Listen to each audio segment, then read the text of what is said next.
Jangan lupa subscribe, like, and share. 2014, 2015, 16, 17, 18, 19, 20 sudah kali yang ke-7. Saya datang setahun sekali saja setiap bulan Februari. Bulan Februari datang, rupanya dah yang ke-7 kali bulan Februari. Ini saya bagi tahu supaya kita semua faham. Saya datang bulan Februari supaya tak datang balik, datang balik, datang balik, datang balik. Sekali datang dari tarikh 2 hingga 9, pusing, balik.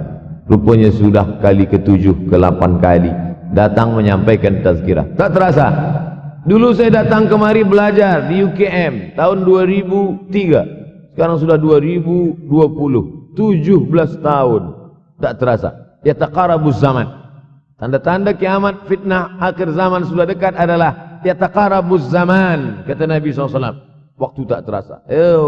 Tak terasa. Tak terasa dah engkau dah datang. Tak terasa waktu begitu cepat engkau sudah datang saja nak menagih hutang. Orang berhutang ni pun rupanya tak terasa juga orang datang. Yang memberi pinjaman pula terasa lama betul. Apakah beza antara 5 minit dulu dengan 5 minit sekarang? Sama.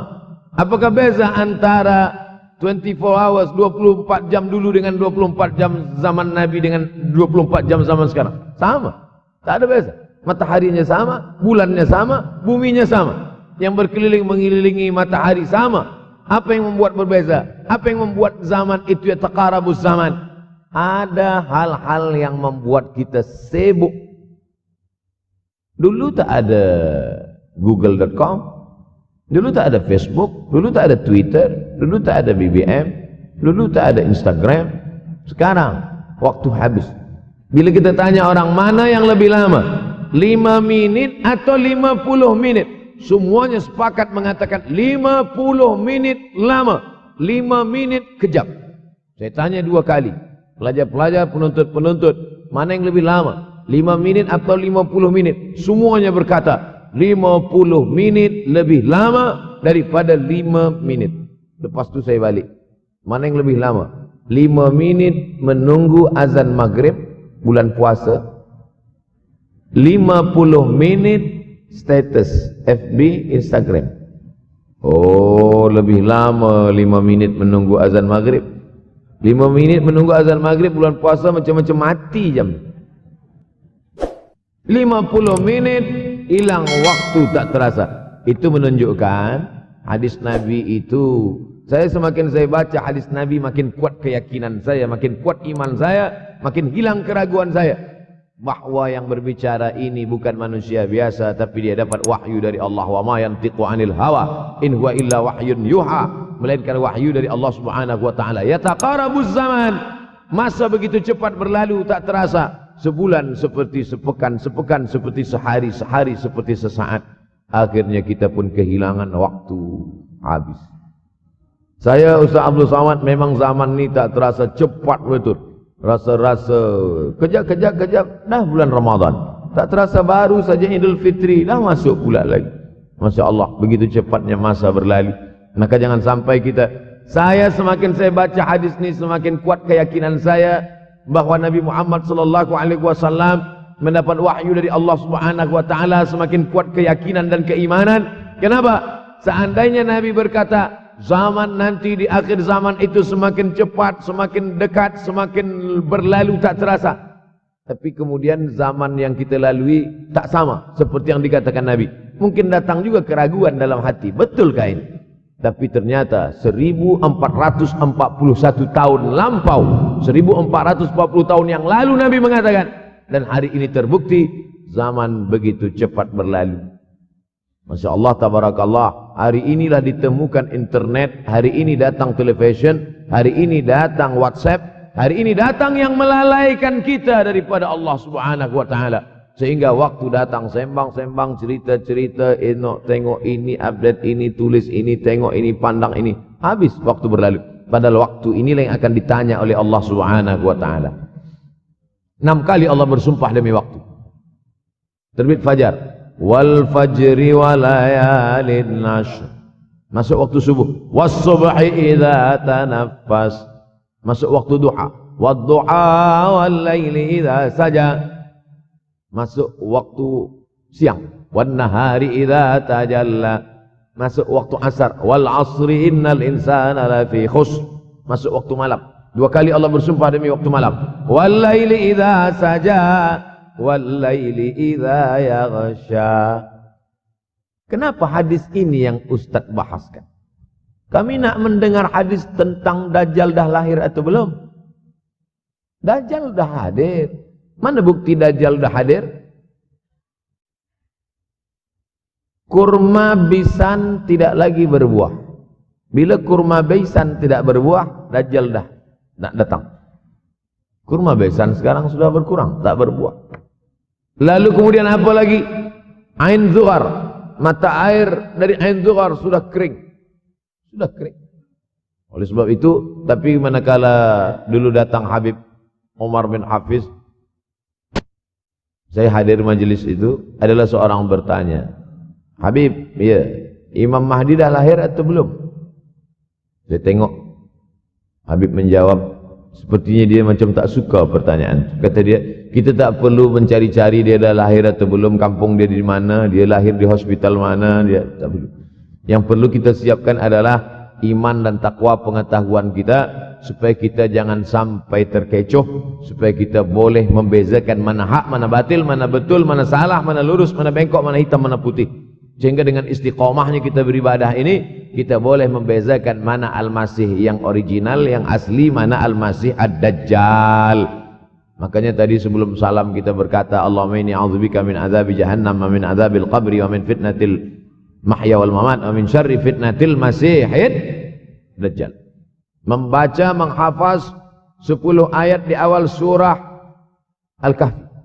Siapa yang menghafaz 10 awal ayat, hadis lain mengatakan 10 akhir, 10 awal 10 akhir, elok dua-duanya. Tapi Masya Allah, tabarakallah, anak-anak kita yang pakai jubah, pakai sorban putih ini, daripada tahfiz Quran, mereka tidak hanya menghafaz 10 awal 10 ujung, dari awal sampai ujung dia hafaz, 30 juzuk dia hafaz. Mudah-mudahan anak-anak kita penghafaz Al-Quran. Allahumma ja'al abna'ana wa banatina min huffazil Quran wal hafizat. Jadikan anak-anak kami menjadi para penghafaz Al-Quran, ya Allah, supaya selamat dia daripada fitnah Al-Masih Ad-Dajjal. Tapi saya pilihkan hadis tentang yang 5 ini.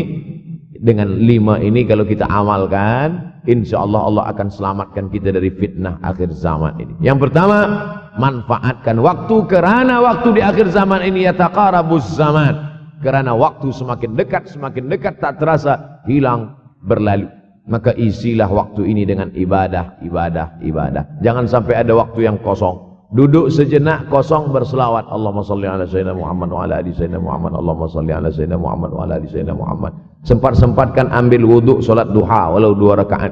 Sempat-sempatkan sebelum tidur malam solat witir 3 rakaat, supaya tidur kita sentiasa dalam wuduk dan kita sempat solat witir. Andai mati kita malam itu, insyaallah mati dalam keadaan husnul khatimah. Usolli sunnatal witri 3 rakaatin lillahi ta'ala. Nanti malam jaga tidak witir lagi, hanya tahajud saja. Sempat-sempatkan solat tahajud. Elok amat sangat baik solat wuduk 2 rakaat. Usolli sunnatal wuduk rakaataini lillahi ta'ala. Selepas solat wuduk, solat sunat taubat. Usolli sunnatat taubat rakaataini lillahi ta'ala. Selepas solat sunat taubat, solat sunat hajat. Usolli sunnatal hajat. Selepas itu barulah solat sunat tahajud 8 rakaat. Nak tambah lagi 10, 12, 14, elok, tak salah, karena dia tiada batasan. Adakah sahabat Nabi yang melakukan ini? Ada. Qatadah bin Nu'man dari selepas Isya sampai azan subuh. Imam Ahmad bin Ambal dari selepas Isya sampai azan subuh. Bahkan mereka menghatamkan Al-Quran dalam tahajud mereka. Maka bahkan ada imam yang disebut dengan As-Sajjad, kerana banyak sujud kepada Allah Subhanahu wa ta'ala. Kerana akhir zaman ini godaan begitu besar. Dulu orang tengah malam tahajud, jam 2 malam, jam 3 malam dia bangun, kerana dia membaca hadis sab'atun yudhilluhumullah. Ada 7 golongan yang mendapatkan naungan Allah, yauma la dhilla illa dhilluh. Hari itu tak ada naungan kecuali naungan Allah. Rajulun, ada seseorang, zakarallah, dia berzikir mengingat Allah, khalian, di tengah malam, tak ada manusia. Fafadat ainahu, menetes air mata. Maka yang pertama ini, jangan sampai kita kehilangan waktu, kerana waktu, al-waktu kasaif, waktu ini seperti pedang. Illam taqta'hu qata'aka, kalau tidak kau patahkan dia, Kalau kau dapat pedang, patahkan. Sebab kalau tidak kau patahkan, dia yang akan memotong engkau, mematahkan tulang-tulang engkau. Waktu ini kalau tidak kita manfaatkan, kita akan ditanya tentang waktu kemana saja waktu yang sudah kau pakai.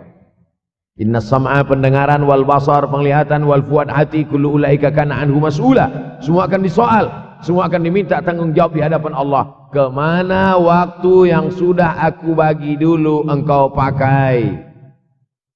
Yang pertama nanti ditanya, la tazulu qadama 'abdin yaumal qiyamah. Kaki anak Adam tidak akan bergeser, tidak akan beralih dari tempat tegaknya pada hari kiamat hatta yus'al, sampai dia disoal, sampai dia ditanya. La tus'alunna yauma idzin 'anin na'im. Banyak yang akan ditanya nanti. Tapi Nabi bagi tahu, di antara yang akan ditanya dari sekian banyak nikmat itu 4. Yang pertama, an umrihi fima afnah. Umur kemana engkau habiskan? Hari ini ada anak-anak muda belia umurnya 17 tahun. 17 tahun habis menghafaz Al-Quran. 17 tahun habis iktikaf dalam masjid. 17 tahun habis berzikir, berjubah, bersorban, mengabdikan ilmu, berkhidmat kepada ulama. 17 tahun habis. Tapi ada pula yang dibalik, 71 tahun habis. Rumah, office, kopi, rumah, office, kopi, rumah, office, kopi, batuk, mati habis. Apa yang dapat kita bawa menghadap Allah SWT? Yang pertama, yataqarabuz zaman. Yang kedua adalah wa yanqusul ilmu. Ilmu semakin berkurang. Kalau sudah ilmu berkurang, apa yang bertambah? Jahil. Kalau ilmu bertambah, jahil berkurang. Kalau ilmu berkurang, jahil bertambah. Mana ada orang jahil cakapnya didengar orang? Saya dulu awal-awal membaca hadis ini, wa yanqusul ilmu. Ilmu berkurang, jahil bertambah. Rasanya tak mungkin, tak logik, tak masuk akal. Mana ada orang tak berilmu cakap dia didengar? Sekarang baru saya faham. Dulu orang tak berilmu ditinggalkan orang. Sekarang orang tak berilmu, asal dia pandai berbicara, dia akan didengar orang. Bahkan orang jahil pula punya channel. Apa namanya? Jahil.com. Orang jahil punya channel. Banyak pula follower dia daripada follower kita. Banyak pula viewer dia daripada viewer kita. Sebab apa? Sebab yang menyaksikan tiada berilmu, yang berbicara tiada ilmu. Oleh sebab itu maka kita galakkan menuntut ilmu di majlis-majlis ilmu. Untuk apa Abdul Somad sudah berumur 43 tahun pun masih pergi juga lagi ke Sudan belajar? Apa yang nak dicari ini? Tak lain tak bukan, mudah-mudahan kita termasuk orang yang sampai akhir hidupnya mencari ilmu, insyaAllah. Saya datang kemari bukan niat mengajarkan ilmu. Saya datang ke Malaysia tetap niatnya belajar mencari ilmu. Man salaka tariqan, siapa yang melangkahkan kaki melalui suatu jalan, yaltamisu fihi ilman, siapa yang melalui suatu jalan niatnya untuk mencari ilmu, sahalallahu lahu bihi tariqan ilal jannah, dimudahkan Allah jalannya menuju surga. Innallaha la yantazi'ul ilma intiza'an. Innallaha la yanzi'ul ilma intiza'an. Allah kalau mencabut ilmu, bukan macam mencabut pokok kayu dari tanah. La yantazi'ul ilmu intiza'an. Allah tidak mencabut ilmu macam mencabut pokok kayu dari tanah hingga ke akarnya, tidak. Lalu bagaimana ilmu ini dicabut? Biqabdil ulama. Dengan matinya ulama, maka habislah ilmu. Meninggal Imam Syafi'i, berkurang ilmu. Meninggal Imam Nawawi, berkurang ilmu. Meninggal Imam Fulan, berkurang ilmu. Maka yang hadir adalah al-juhala. Yang lebih menakutkan lagi adalah al-juhala bithawbil ulama. Orang jahil dengan pakaian ulama.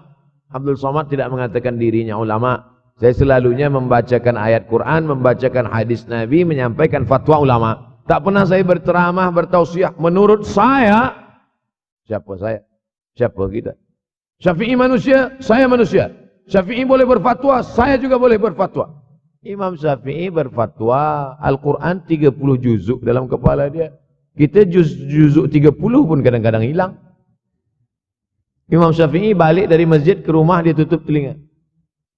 Datang orang bertanya, Syafi'i, iya, kenapa engkau tutup telinga? Sebab bila aku dengar dari masjid ke rumah, semua yang aku dengar masuk tu semua aku ingat. Aku takut dia ingat di dalam, maka aku tutup.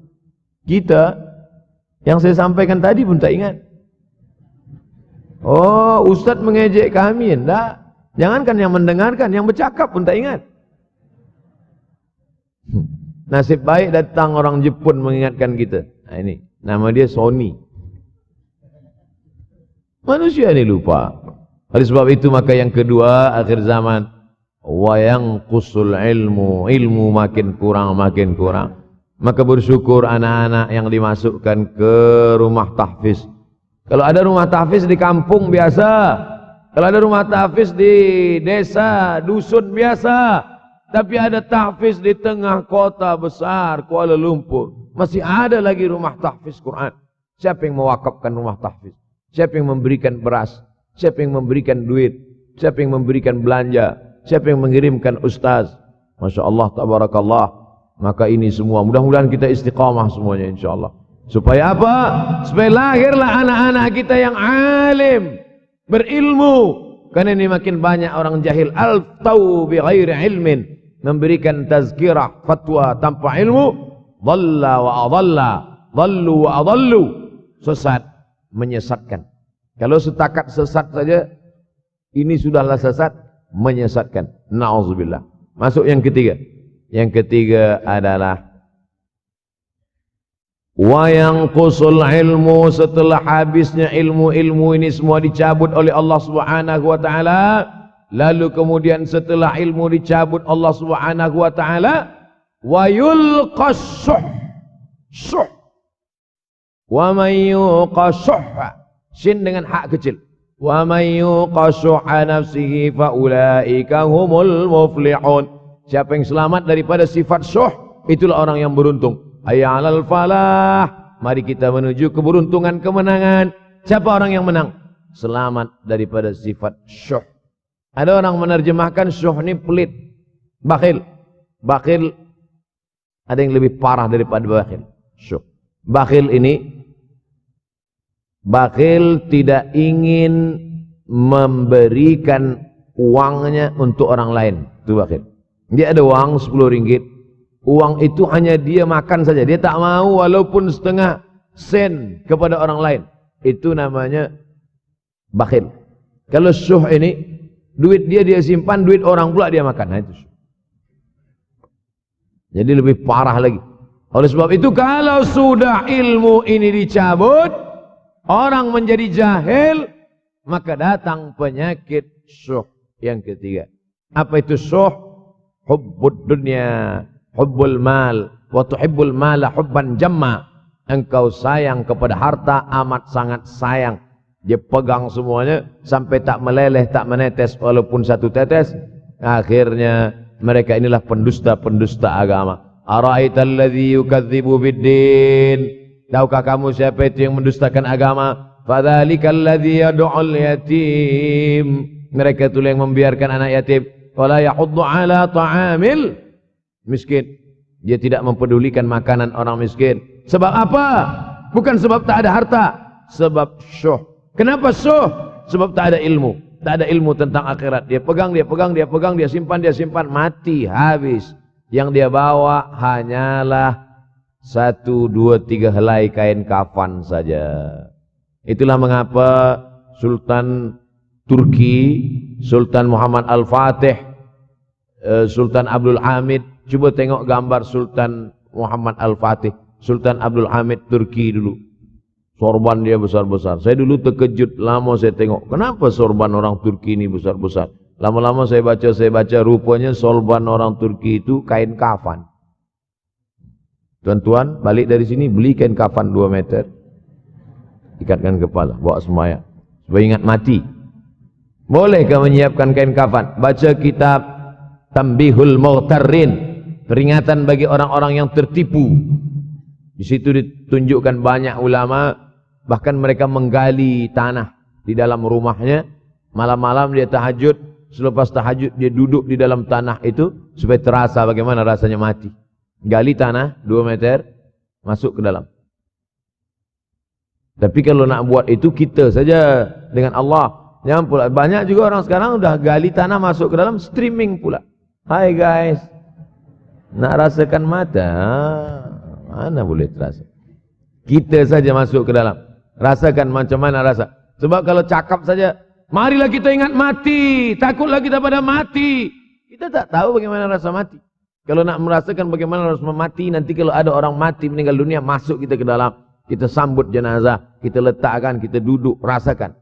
Ketika Fatimah meninggal, Fatimah mak Sayyidina Ali meninggal, Nabi masuk ke liang lahat. Masuk Nabi ke liang lahat. Nabi berdoa di dalam.